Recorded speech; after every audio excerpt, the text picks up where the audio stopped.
A cold morning wind whispered through the cliffside rocks like an omen as Sarah Jenkins watched the landscape through her bedroom window in Seaside Villa. At 75, her silver hair shone in the golden light of the rising sun, and her blue eyes still held the spark of determination that had guided her through her entire life. Her wrinkled hands, marked by time and wisdom, carefully held a sealed envelope containing the most important document of her existence. Inside that envelope was her last will, a testament that designated 90% of her fortune to charitable institutions.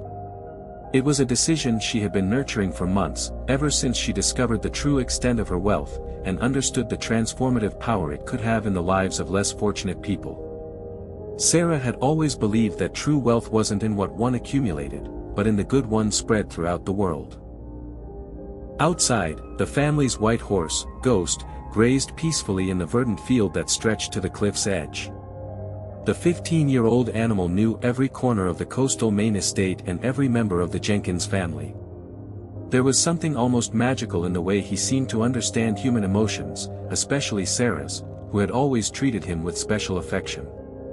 The bedroom door opened unceremoniously, revealing the imposing figure of James Jenkins, her only son.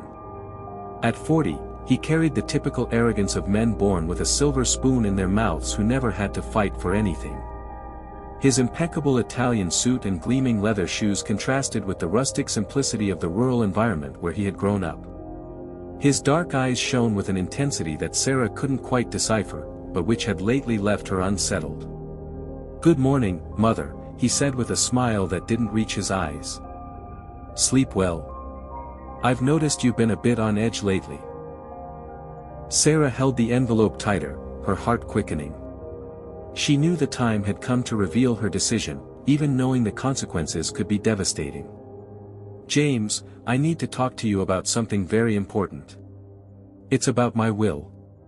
James's smile vanished instantly, replaced by a look of high alert. He approached the wheelchair where his mother sat, and Sarah could feel the tension radiating from him like heat from a furnace. For the past few months, he had mentioned the financial troubles of his companies several times, always indirectly. But Sarah was no fool. She realized he was counting on his inheritance to solve his difficulties. "What kind of talk, Mother?" he asked, forcing a casual tone that couldn't completely mask his anxiety. Sarah took a deep breath, gathering all the courage she possessed. "I've decided to donate the majority of my estate to charity. There are so many people in need out there, James. Entire families who don't have enough to eat, children without access to education, elderly people who have been abandoned. Our fortune can transform hundreds of lives." The silence that followed was deafening. James stood motionless for what felt like an eternity, processing his mother's words. When he finally reacted, his face had twisted into a mask of poorly disguised fury. The muscles in his jaw tightened, and Sarah felt a shiver of fear run down her spine. "You can't be serious," he muttered, his voice low and dangerous. "After everything we've built, after all my companies, you want to give our money to strangers? They're not strangers, James. They're human beings who need help. And as for your companies," Sarah paused, choosing her words carefully, "perhaps it's time you learned to build something with your own hands, like your father did." The mention of the family's late patriarch was the last straw. James leaned over his mother's chair, his face inches from hers. "How about we take a walk to the cliffs? We need to discuss this calmly, away from prying ears." Sarah felt her blood run cold, but she nodded slowly, hiding the envelope in the folds of her blouse. James pushed the wheelchair along a dirt path that snaked toward the cliff, his firm, determined steps contrasting with the subtle tremor that took hold of Sarah's body. The morning sun cast long, dramatic shadows over the rugged terrain, and the wind rising from the chasm carried a chill that seemed to penetrate to the bone. With every foot they covered, Sarah felt a growing unease she couldn't fully explain. "You know, Mother," James said, breaking the tense silence, "I've always loved this place. Remember when I was a kid and used to come here to fly my kite? You were always so nervous, saying it was too dangerous for a child to play so close to the edge." Sarah forced a smile, trying to find in her son's voice a trace of the loving child he had once been. "I remember you were so stubborn, just like your father. Always wanted to do things your way. Even when we knew there were safer paths." "Safer paths," he repeated with a tone Sarah couldn't interpret. "Sometimes I wonder if always taking the safest path keeps us from reaching our true goals." They were getting closer to the cliff's edge, and Sarah could hear the distant echo of the wind hitting the rocks below. The depth of the chasm had always impressed her, but now, confined to the wheelchair, she felt particularly vulnerable. Her hands clenched the armrests as she realized James showed no sign of stopping at a safe distance. "James, we are close enough," she said, trying to keep her voice steady. "We can talk right here." But he kept pushing the chair, bringing it perilously close to the edge. "Don't worry, Mother. I'd never let anything bad happen to you. After all, we're family, aren't we?" Sarah felt the document hidden in her blouse as if it were a burning coal. That paper represented not only her desire to help the needy, but also the confirmation that she knew all too well the greedy character her son had developed over the years. She had secretly hoped James would receive the news with maturity, perhaps even with pride in her generosity. How foolish she had been. "About this donation business," James continued, finally stopping the chair just 6 feet from the precipice, "I need you to understand my position. My companies are going through some temporary difficulties, investments that seemed like sure things turned out to be traps. I need this money, Mother. I need my inheritance." The possessive way he said, "my inheritance," made Sarah shudder. "James, that money was never yours. It was built by generations of honest work, and now it can do a much greater good than simply maintaining a lavish lifestyle." "A greater good," his voice rose, filled with disbelief and barely contained fury. "You think supporting strangers is more important than helping your own son, your own family?" Sarah turned in her chair to face him, and what she saw in his eyes terrified her. There was no love there anymore, no respect, not even recognition that she was his mother. There was only a desperate hunger, a need that had transformed her son into something she no longer recognized. "James, you're not the child I raised," she said softly, her voice choked with pain. "When did money become more important than the values I tried to teach you?" The question seemed to strike a raw, dangerous nerve in him. His hands clenched the handles of the chair, his knuckles turning white from the pressure.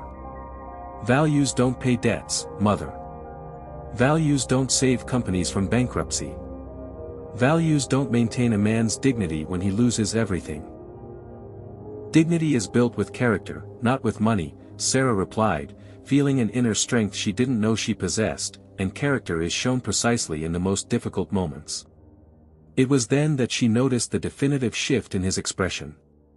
The civilized mask finally fell away, revealing something cold and calculating that made her understand with terrifying clarity that this walk to the cliffs had been no coincidence. The silence that settled between mother and son was thick with a palpable tension. Sarah could feel her heart pounding so hard it hurt. While James remained motionless behind her chair, his hands still gripping the handles tightly. The wind rising from the chasm seemed to whisper warnings. She was finally beginning to understand with terrible clarity. "You really don't get it, do you?" James said, his voice taking on a cold tone Sarah had never heard before. "You don't understand what it means to lose everything when you have so much to lose. When you have a reputation to maintain, commitments to honor, an image to preserve." Sarah tried to turn fully in her chair to face him, but he kept his hands firmly in place, preventing her from moving. The feeling of being trapped made her stomach clench with fear. "James, let me turn to face you properly. I don't like talking like this with my back to you. It's better this way, Mother. Easier for both of us." The coldness in his voice was more frightening than if he had been shouting. "You know, I spent the last few weeks figuring out how to solve my problems. I thought about asking for a loan using your inheritance as collateral. But then I found out you had already seen a lawyer. Imagine my surprise to learn my own mother was plotting behind my back." "I wasn't plotting anything," Sarah protested, indignation mixing with her growing fear. I was exercising my right to decide the fate of my own assets. And how did you know I saw a lawyer? A low, humorous laugh escaped James's lips. You've always been too naive, Mother. Did you really think you could do something like this without me finding out? I have contacts in every major firm in the state. When Sarah Jenkins schedules a consultation to change a will involving a $50 million fortune, people talk. Sarah felt her blood run cold. $50 million. She knew the family was wealthy, but she had never imagined the amount was so exorbitant. Suddenly, James's extreme reaction began to make a terrible kind of sense. For him, it wasn't just money. It was a fortune capable of solving any problem and maintaining a life of luxury for generations. Now, do you understand why I can't let you go through with this madness? He continued, leaning over the chair until Sarah could feel his breath on her neck. $50 million, Mother. Do you have any idea what that represents? It's enough to save my companies, pay off every debt, and still leave me rich for the rest of my life. And you think you're entitled to that money just because you're my son? Sarah's voice trembled, but there was a firmness in it that surprised her. You think that because you were born into our family, you automatically deserve a fortune without having done anything to earn it? The question seemed to touch an exposed nerve. James abruptly stepped away from the chair and began pacing like a caged animal. Who said I've done nothing? I spent my whole life being the perfect son. I went to the best schools, graduated with honors, built a business empire. An empire that is now crumbling, Sarah observed with a calmness she didn't feel, and one that was built on expectations of money that was never yours.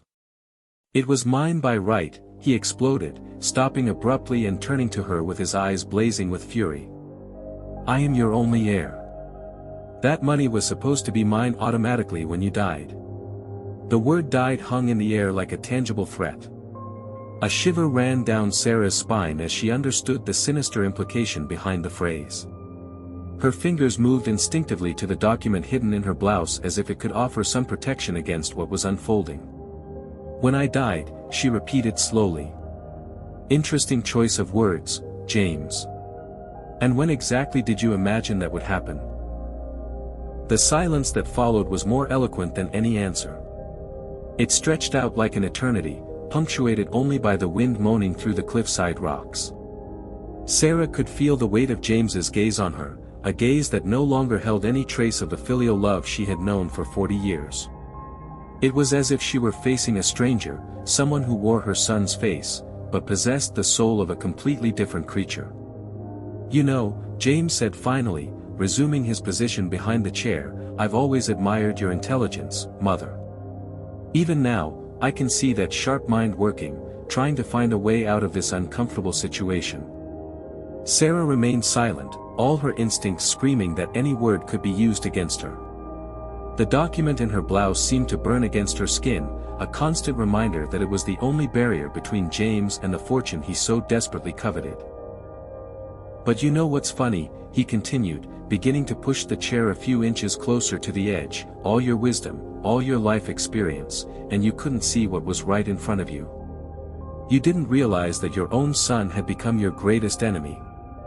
The movement of the chair made Sarah grip the armrests tightly, vertigo seizing her mind as she glanced down into the abyss.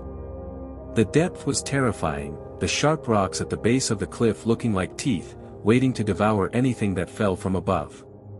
James, for God's sake, move the chair away from the edge, she pleaded, no longer able to maintain her composure.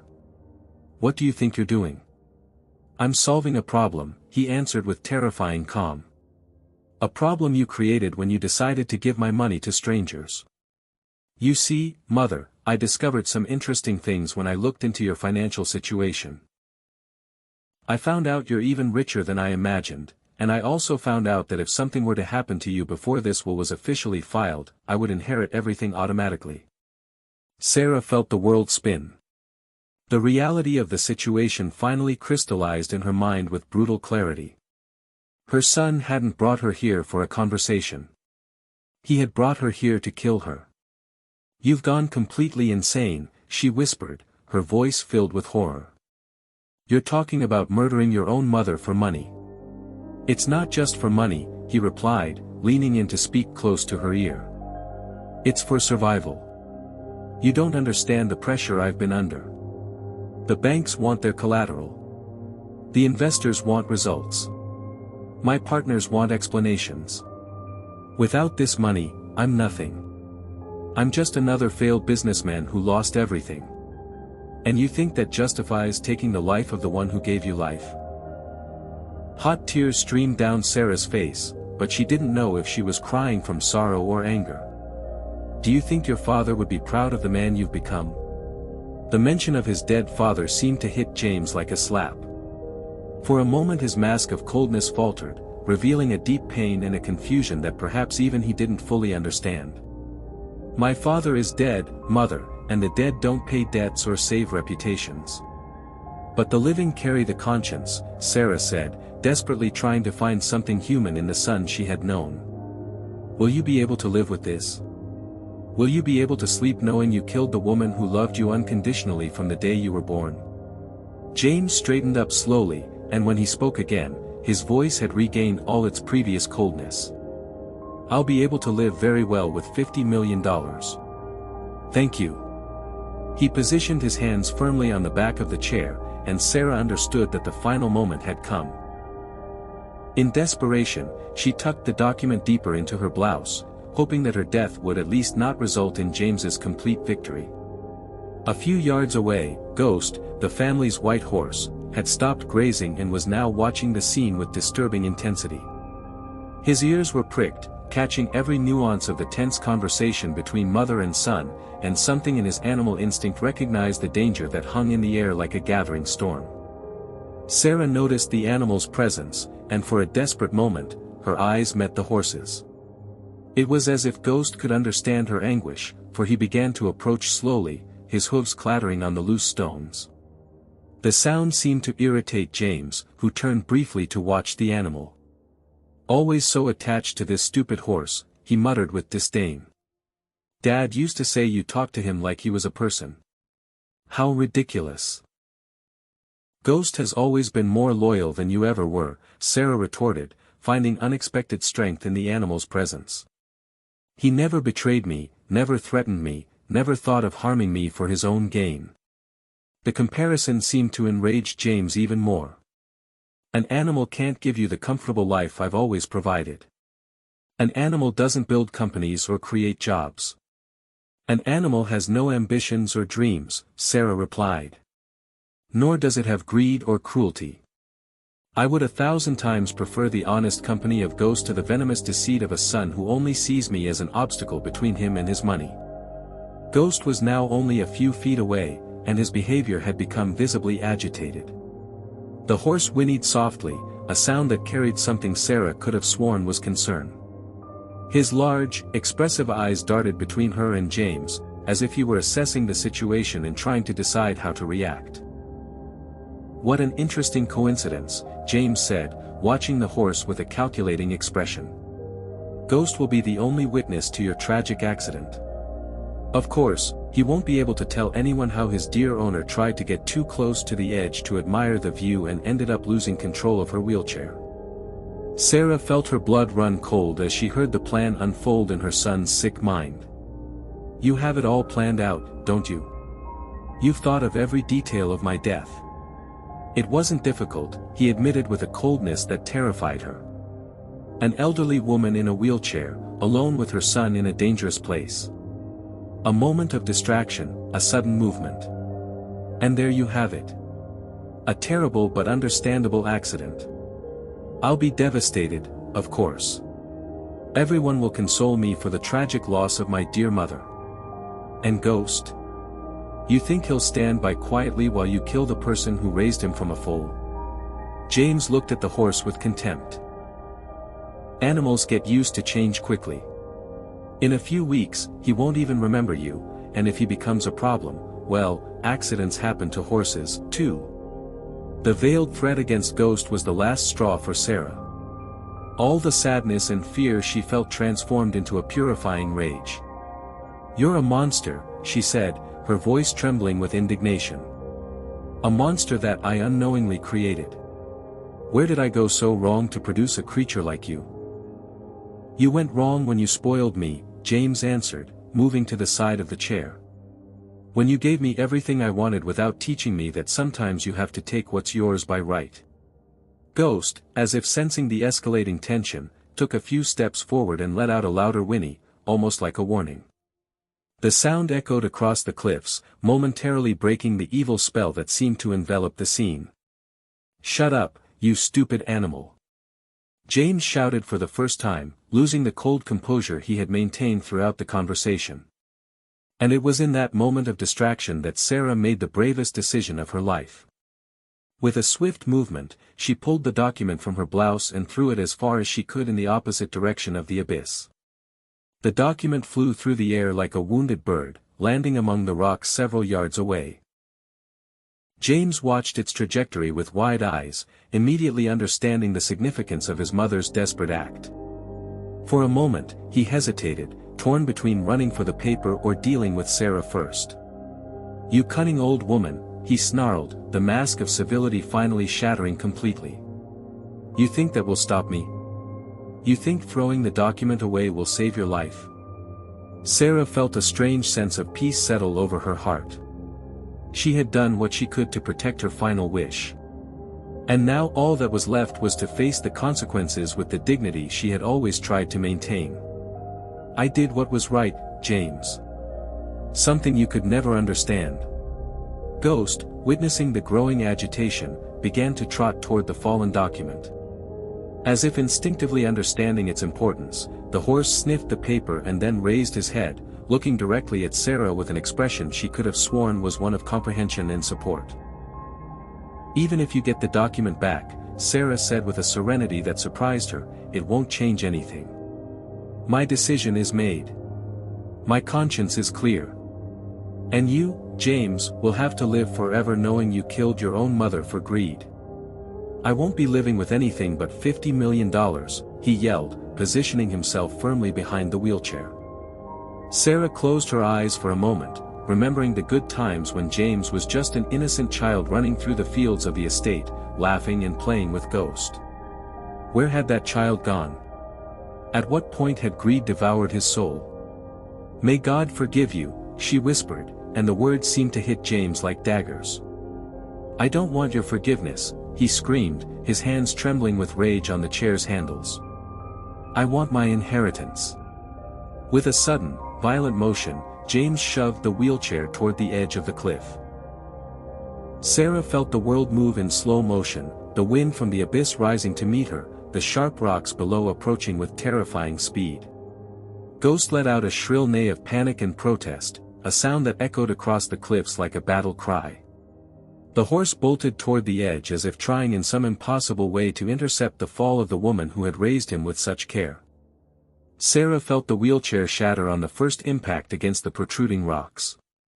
Her body was thrown against the sturdy branches of a tree growing out of the cliffside. The pain was intense and immediate, but she remained conscious enough to cling desperately to the branches, avoiding a fatal fall to the bottom of the chasm. Up above, James ran to the edge and looked down, searching for signs of life. When he saw Sarah caught in the branches several yards below, his first reaction was frustration. She had survived, and her survival posed a huge problem for his plans. Ghost remained on the cliff's edge, neighing incessantly, as if trying to communicate with Sarah or call for help. The animal seemed to understand that something terrible had happened, and his agitation was evident to anyone who might see him. "Damn it," James muttered, realizing he couldn't just leave Sarah there. If someone found her alive, she could tell the truth about what had happened. He needed a new strategy, and he needed it fast. Glancing around to make sure there were no witnesses besides the horse, James ran to where the document lay, picked it up, and stuffed it in his pocket. Then he returned to the edge and shouted down, "Don't worry, Mother. I'm going to get help." But Sarah, even injured and in shock, knew very well that the only help James would seek was to finish what he had started. James scrambled down the steep incline, finding a treacherous path among the rocks that would lead him to where Sarah was trapped. Every step was calculated, every move planned with the cold precision of someone who had definitively crossed the line between sanity and madness. He could not allow his mother to survive and tell the truth about what had happened on the cliff. But what James didn't realize in his obsession to silence Sarah forever was that Ghost had become much more than a simple witness. The horse, with an intelligence that bordered on the supernatural, understood that he had to act. His instincts drove him to protect the woman who had always treated him with kindness, and he would not stand by while she was in danger.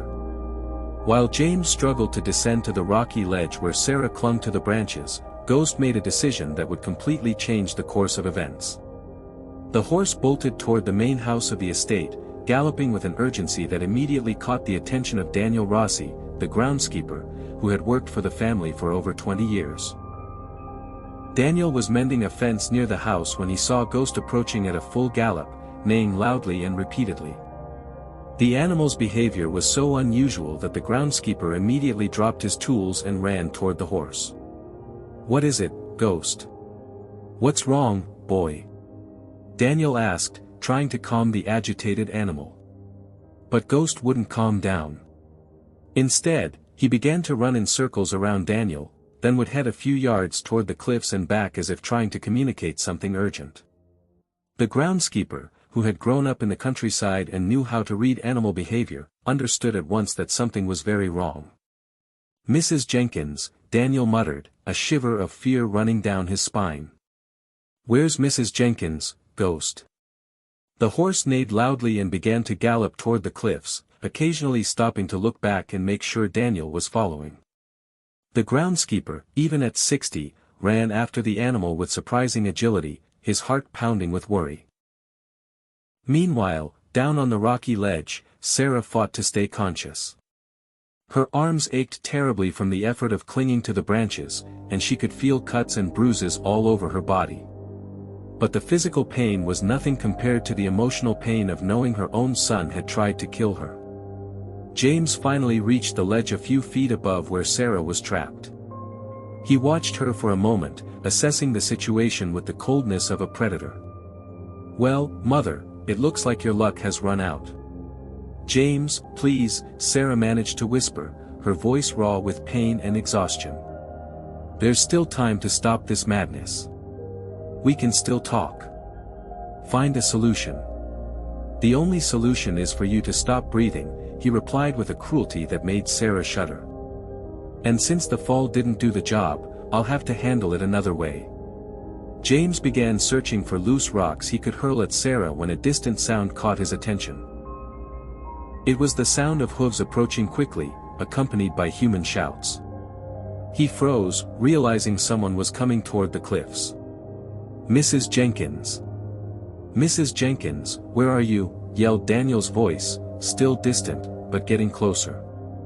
James swore under his breath, understanding that his time had run out. He couldn't be found down here near an injured Sarah without a plausible explanation.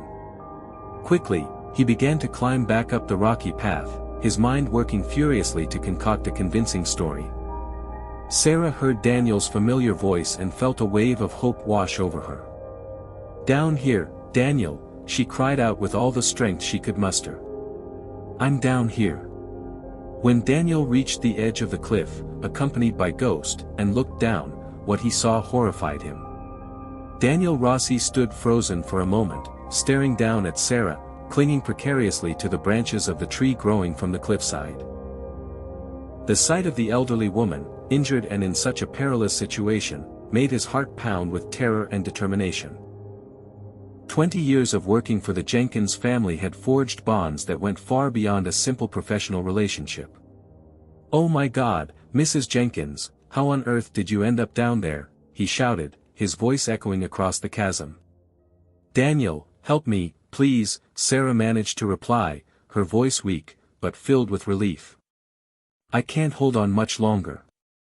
Ghost remained agitated, trotting back and forth on the cliff's edge, neighing softly, as if he understood the gravity of the situation. Daniel watched the horse's behavior, and a terrible suspicion began to form in his mind. Ghost hadn't come to get him by chance. The animal had witnessed something. "Where is Mr. James? Mrs. Jenkins?" Daniel asked, looking around and seeing no sign of her son. Sarah hesitated for a moment, even after everything that had happened. Part of her still fought against the terrible reality that her own son had tried to kill her. He went to get help, she managed to say, though she knew Daniel was too smart to believe that version completely. Daniel noticed the hesitation in Sarah's voice, and his instincts as a simple but observant man told him there was much more to this story. He had known James since he was a child, and had always noticed a disturbing coldness in the boy that had intensified over the years. But now was not the time for questions. Sarah was in mortal danger and needed immediate help. "Mrs. Jenkins, can you hold on for a few more minutes? I'm going to run to the house for a rope and some men to help with the rescue." "I don't know if I can, Daniel," Sarah admitted, feeling her arms tremble with exhaustion. "I'm so tired, and it hurts so much." Daniel looked around desperately, searching for a more immediate solution. It was then that his eyes fell on Ghost, and an idea began to form in his mind. The horse was strong and loyal, and perhaps he could be part of the solution.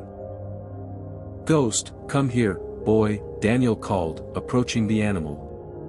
"I need your help to save Mrs. Jenkins." The horse seemed to understand the urgency in the groundskeeper's voice, and approached docilely. Daniel took off his belt and shirt, improvising a crude rope that might just be enough for a first rescue attempt.